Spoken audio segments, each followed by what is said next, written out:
آئیے میل شمس کی طرف. سورج سال میں 2 مرتبہ خط استوا پر آتا ہے.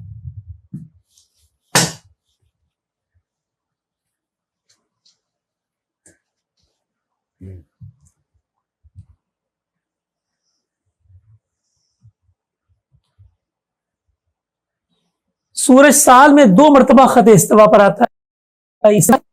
اکویٹر ایک آتا ہے 21 مارچ کو. دیکھیں میں نے 21/3 لکھا ہے, اس کا مطلب ہے 21 تاریخ اور تیسرا مہینہ. اور دوسری بار آتا ہے 23 ستمبر کو. اچھا باقی کیا کرتا ہے یہ دیکھیے, 21 مارچ کو تو یہاں تھا, اس کے بعد یہ 21 مارچ کے بعد اپریل, مئی, جون, 21 جون تک یہ خط استوا سے جانب شمال ہٹتا چلا جاتا ہے. یہ قطب شمالی ہے اور یہ قطب جنوبی ہے, یہاں تک کہ یہ خط سرطان پر پہنچتا ہے. ٹراپک آف کینسر, خط سرطان, یہ 21 جون کو پہنچتا ہے. اور طلبہ کرام, سورج جس جہت میں جائے گا میل کھاتا ہوا, اس جہت میں دن بڑے ہوں گے, اور جس جہت سے دور ہوگا ان کے دن چھوٹے ہوں گے. اب آپ دیکھیں کہ ہم شمالی دنیا میں واقع ہیں, پاکستان و ہند وغیرہ, ایشیا کا اکثر حصہ, یورپ پورے کے پورا, یہ سب شمالی دنیا میں واقع ہے. تو ہمارے لیے 21 جون کو سال کا سب سے بڑا دن ہوگا. 21 مارچ کو ساری دنیا میں دن رات برابر ہوں گے, 12 گھنٹے کے دن 12 گھنٹے کی رات. 22 مارچ سے شمالی دنیا کے لیے دن بڑا ہونا شروع ہوگا اور جنوبی دنیا کے لیے چھوٹا. پھر 21 مارچ کے بعد 1 مہینہ گزرے گا, دن بڑے ہوں گے. 2 مہینے گزریں گے, مئی آئے گا, دن اور بڑے ہوں گے. اور 21 جون تک یہ بڑا ہونے کے کہ سورج اپنی آخری حد کو پہنچے گا. خط استوا سے جو اس کو دور ہونا ہے وہ 21 جون کو ہوگا, اور اس کا میل ہوگا 23 ڈگری 26 منٹ موجودہ زمانے میں. یہ اس کے خط استوا سے ہٹنے کی مقدار ہوگی, اور سال کا سب سے بڑا دن آ جائے گا. اب چونکہ 3 مہینے سورج کو یہاں تک پہنچنے میں لگے, اب 3 مہینے واپس آنے میں لگیں گے, لہذا جو دن بڑے ہو گئے تھے ناظرین کرام, وہی دن دوبارہ نارمل کی طرف آئیں گے. ٹھیک ہے, اور جیسے جیسے بڑے ہوئے تھے, یعنی خط استوا سے جو پہلا ماہ تھا اس میں جتنے بڑے ہوئے تھے, واپسی میں اتنے ہی چھوٹے ہوں گے. دوسرے ماہ میں جتنے بڑے ہوئے تھے تو واپسی میں اسی ماہ میں اتنے ہی چھوٹے ہوں گے. لہذا اب 21 جون کے بعد جولائی, اگست, ستمبر, اس طرح سورج واپس آئے گا, اور 23 ستمبر کو دوبارہ استوا پر پہنچے گا. اور جو دن بڑے ہوئے تھے اور یہاں جو جنوبی دنیا میں چھوٹے ہوئے تھے, یہ پھر دوبارہ برابر ہو جائیں گے. 23 ستمبر کے بعد ناظرین کرام سورج بائیں جانب موو کرنا شروع کرے گا, خط استوا سے بائیں طرف ہٹتا چلا جائے گا, یہاں تک کہ بائیں جانب بھی اتنی ہی مقدار, یعنی جو ہے وہ 22 دسمبر کو خط جدی پر پہنچے گا, ٹراپک آف کیپریکارن, اور یہاں پر بھی وہی مقدار ہوگی 23 درجے اور 26 دقیقے اب جنوبی ہوگی. اب ہماری دنیا کے لیے, شمالی دنیا کے لیے سب سے چھوٹا دن ہوگا, کیونکہ ہمارے مخالف میں سورج چلا گیا جنوبی کرے میں, اور جنوبی کرے کے لیے سال کا سب سے بڑا دن ہوگا. اب دیکھیں جنوبی کرے میں کیا ہے, آسٹریلیا, جنوبی افریقہ اور اس کے آس پاس کے ممالک, اور بر اعظم جنوبی امریکہ کے بعض ممالک. تو یہ چونکہ جنوبی کرے میں ہے, لہذا ان کے لیے اب سال کا سب سے بڑا دن ہوگا 22 دسمبر کو, جبکہ ہمارے شمالی کرے کے لیے سال کا سب سے چھوٹا دن ہوگا. معلوم ہوا ناظرین کرام کہ پوری دنیا میں ایک ساتھ جو ہے وہ گرمی نہیں ہوتی اور ایک ساتھ سردی نہیں ہوتی, ایک ساتھ دن بڑے نہیں ہوتے اور ایک ساتھ دن چھوٹے نہیں ہوتے. جیسے ابھی آنے والا رمضان شریف جو ہے وہ ہمارے پاکستان میں 25 اپریل کو متوقع ہے, اور یہ چونکہ گرمیوں کے مہینے ہیں شمالی دنیا میں, لہذا ہمارے لیے تو روزے بڑے ہوں گے, لیکن آسٹریلیا اور ساؤتھ افریقہ وغیرہ کے لیے روزے چھوٹے ہوں گے, کیونکہ وہ جنوبی دنیا میں واقع ہیں. ہاں جب ہمارے ہاں رمضان جو ہے وہ نومبر, دسمبر, جنوری, فروری میں آ جائے گا تو ہمارے روزے چھوٹے ہوں گے, اور پھر آسٹریلیا اور جنوبی افریقہ کے لیے بڑے ہوں گے. اچھا, اسی طرح پیارے سے بھائیوں گلوب میں آپ دیکھیں گے کہ اس خط سرطان و خط جدی کے بعد جب وہ قطب شمالی آتا ہے, اس سے پہلے بھی ایک سرکل بنا ہوا ہے, یہ 66 درجے اور 34 دقیقے شمالی پر بنا ہوا ہے. اس کو کہتے ہیں آرکٹک سرکل, دائرہ قطب شمالی. اسی طرح یہاں پر بھی بنا ہوا ہے 66 درجے 34 دقیقے جنوبی، اسے کہتے ہیں انٹارکٹک سرکل، دائرہ قطب جنوبی، لہذا جو ہے وہ یہاں پر یہ دائرہ بنا ہوا ہے۔ اب اس دائرے کے بعد اور قطب تک یہ جو دنیا ہے، یہ وہ دنیا ہے کہ جہاں پر یا تو مسلسل دن ہوتے ہیں یا مسلسل راتیں ہوتی ہیں، ٹھیک ہے۔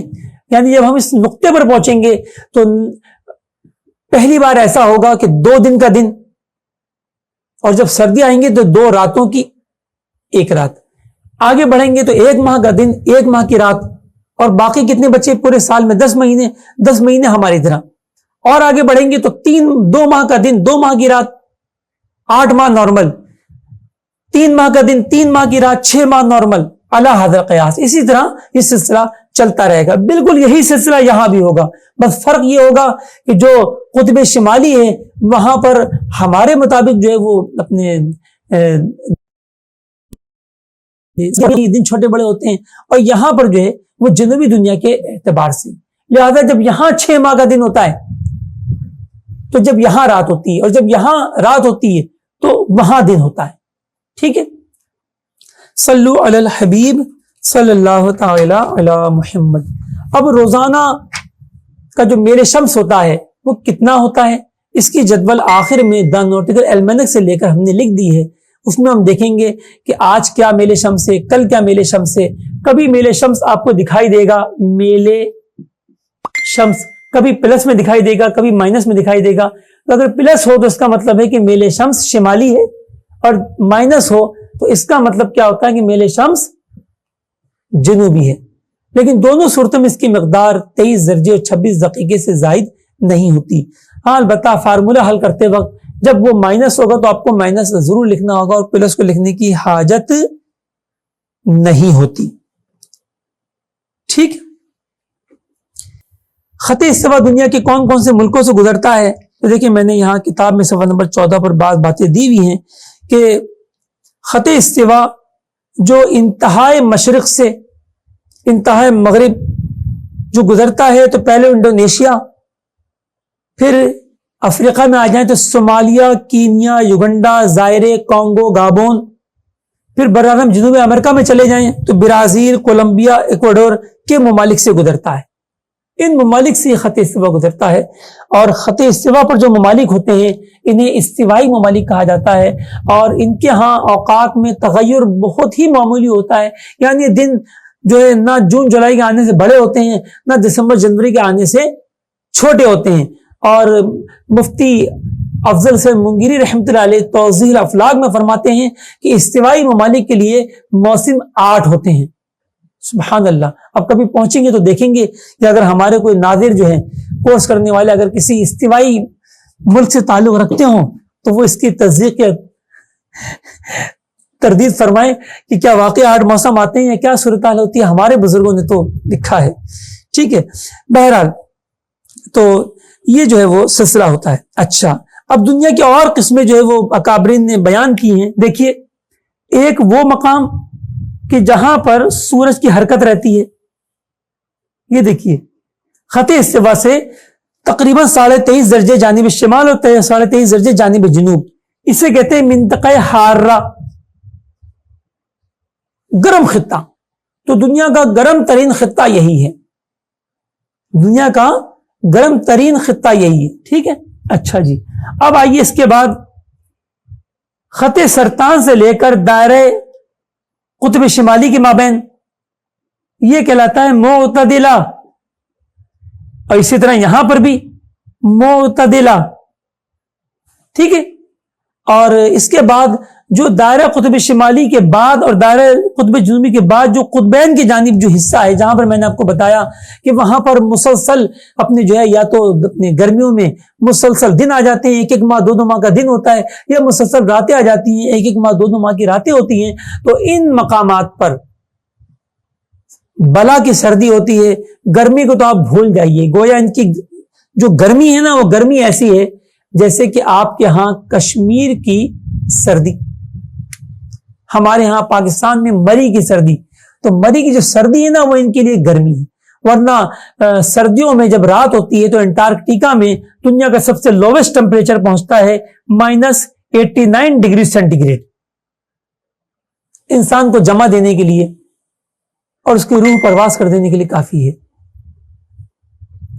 ٹھیک ہے, تو ان مقامات کو کہتے ہیں جو بالکل قطب کے پاس ہیں, منطقہ باردہ, ٹھنڈے خطے. ٹھیک ہے, تو پتہ چلا کہ ہمارے پاک و ہند میں یہ عام دنیا میں جو سردی ہوتی ہے اس کو سردی نہیں کہنا چاہیے, یہ تو درمیانہ موسم. ٹھیک, سردی تو پھر ان کو کہا جاتا ہے کہ جہاں پر برف ختم ہوتی ہی نہیں ہے اور سال کے 12 ماہ برف موجود رہتی ہے. ٹھیک ہے, گرمیوں میں تھوڑی بہت پگھلتی ہے, سردیوں میں پھر اس کے بعد مزید برف باری کا سلسلہ ہوتا ہے. اللہ کی شان ہے, اور اللہ تبارک تعالیٰ اپنی ان جو اس کی قدرت کے راز ہیں ہمیں اس کو سمجھنے کی اور اللہ کی معرفت میں گم ہونے کی, آگے بڑھنے کی توفیق عطا فرمائے. آمین بجاہ النبی الامین صلی اللہ علیہ وسلم.